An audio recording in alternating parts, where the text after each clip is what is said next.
விழுந்து நமஸ்காரம் பண்றதுல சாஷ்டாங்கமா விழுந்து நமஸ்காரம் பண்றது சரி, பட் அதுலயே ஏன்னா விழுந்த டக்குன்னு எழுந்துக்கிற அப்படியே தண்டால் பஸ்கி எடுக்கிற மாதிரிலாம். இப்போ அது எப்படி நம்ம கரெக்டா பண்ணணும்னா அதை எப்படி பண்ணணும்?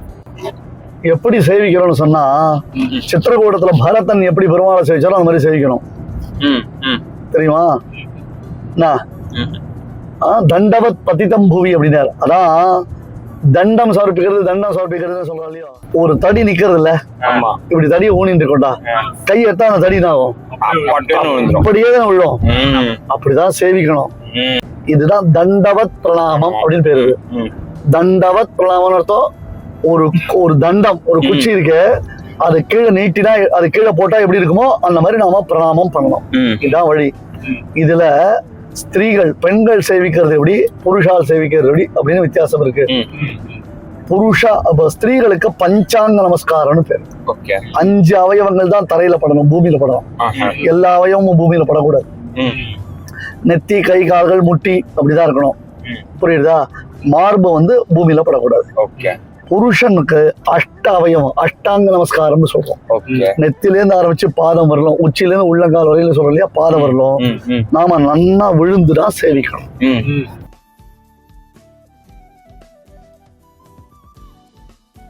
இங்க பாரு, எல்லாத்துலயும் முடியாதவாளுக்கு எக்ஸம்ஷன். திருப்பி எனக்கு உடம்பு முடியல, எனக்கு முட்டி சரியில்லை, அதெல்லாம் ஆல்வேஸ் எக்ஸம்டட்.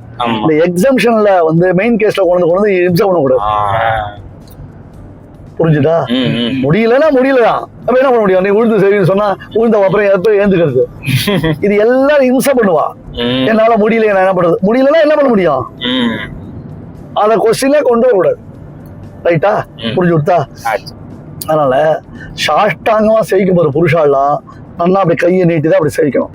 இப்படி குனிஞ்சு, இப்படி கையை நீட்டி, இப்படி கையை நீட்டி, இப்படி குனிஞ்சு சேவிச்சு, அப்புறம் இந்த காலை சேர்த்து அந்த காலை சேர்த்து எழுந்துக்கணும். எங்க புருஷ சுவாமிகிட்ட காலக்ஷேபம் பண்ண குறிச்சி நாராயணாச்சார் ஒருத்தர் இப்பயும் இருக்கார். அந்த குறிச்சி நாராயணாச்சார் தான் அப்படி சேவிப்பார். பர்ஃபெக்டா சேவிப்பார் குறிச்சி நாராயணாச்சார். சரியா? ஆனா சாதாரணமா சாஷ்டாங்க பிரணாமம் எல்லா பெரியவாளும் பண்ணிட்டு இருக்கா, நாமளும் பண்ணிட்டு இருக்கோம். நேரம் நீட்டி அப்படி கை நீட்டி தான் சேவிக்கிறோம். அத கை இங்க மடக்கிறது அங்க மடக்கிறது முடியாது, கூடாது. ஓகேவா?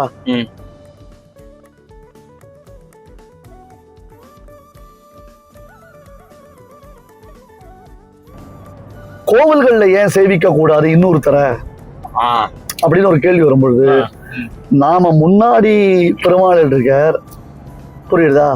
ஒருத்தரை சேவிக்கச்சே ஒரு பக்கம் பெருமாளுக்கா கால் நீட்டுவோம், இல்ல பின்னாடி வரக்கூடிய பாகவதாளுக்கா காலை நீட்டுவோம். இது ஒரு தவறான ஒரு விஷயம். மடத்திலே பாரு, ஐஷங்கள் இருந்துச்சு என்ன பண்ணுவா, பெருமாளுக்கா நின்று கால் நீட்டி சேவிப்பான். சேவிக்காதன்னா ஏன் சேவிக்க கூடாதுன்னு அவளுக்கு அது புரிய வைக்கலாம். புரியல அவளுக்கு. பெருமாள் இருக்கு, ஆமா பின்னாடி பெருமாள் இருக்கா, பெருமாளுக்கா காலை நீட்டி சேவிக்கிறது தப்பு. அதுக்காக கோவில்ல சேவிக்க வேண்டாம்னு சொன்னான். சில பேர் கோவில் சேவிக்காருவா. ஏன் பதறணும்?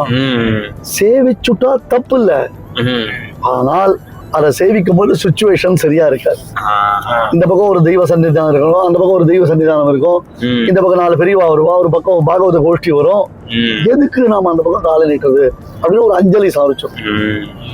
இதுதான் கோவில்ல சேவிக்க வேண்டாம் இன்னொருத்தர அப்படின்றது கான்செப்டை தவிர்த்து, சேவிச்சுட்டா உமாச்சு கண்ட குத்திராது, எல்லாத்தையும் பயமுறுத்தி வச்சு தப்பா புரிஞ்சுட்டு ஆச்சா. 1.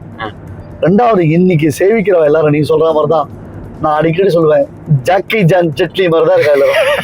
இவ சேவிக்கிறாளா இல்ல மார்ஷல் ஆர்ட்ஸ பிராக்டிஸ் பண்றாளா தெரியல.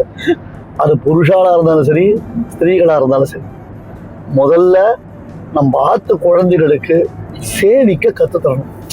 குறிப்பா நான் சொல்றேன், பொம்மநாட்டி குழந்தைகள் சேவிச்சா பொசுக்கு அந்த முடி முன்னாடி விழுது. அதான் நல்லா இல்ல. சனாதனிகளா நம்மள சொல்லிக்கிறவாளுக்கு சில லட்சணங்கள் இருக்கு.